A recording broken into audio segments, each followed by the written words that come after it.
it's not the first time that Steve Bannon has been topic A here at the White House briefing. The last time, as you made reference to, is after his interview on 60 Minutes. And during that White House press briefing on September the 11th, and when a series of questions were asked of you at the time, you were pretty much hands-off in terms of going after Steve Bannon. The president didn't really respond in any particular way to the 60 Minutes interview. What's changed? What's changed between then and now after the interview that he apparently did with Michael Wolff for his book? Look, once again, I think the president and his feelings toward Mr. Bannon are very clear in his statement, and there's really not much else to add beyond that.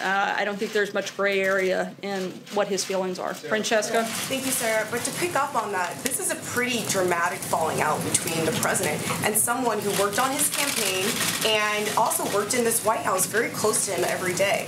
And so I think everyone is wondering what led to this quite dramatic falling out, and was it the loss of Roy Moore in that Senate race that was mentioned in the statement? You mentioned that they had last talked in early December. Is this a direct response to Steve Bannon calling the president's son unpatriotic and saying that he committed treason? I think there are a number of factors that played in. I would certainly think that going after the president's son in an absolutely outrageous and unprecedented way is probably not the best way to curry favor with anybody. Ashley? Sarah, you mentioned the statement the president put out. It was very harsh, and it basically says the entire book is fiction. That said, a note explaining how the book came to be said that the authors conducted interviews for 18 months, including many with the president, spoke to over 200 people, many of the president's top aides and people. He never actually sat down with the president, just to be very clear. Well, two questions. Did they ever speak on Since the the phone? president.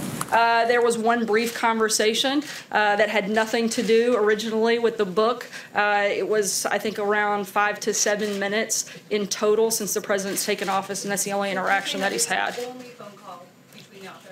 That's the only interaction that the president has had with Michael Wolff since he took office. If you could reconcile the president's statement with the author's statement about how the book came to be.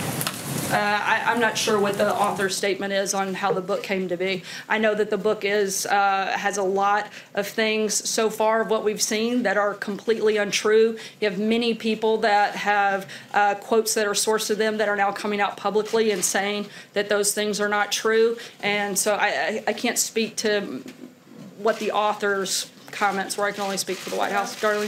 Does the White House have a copy of the book now? I believe there may be some individuals that do.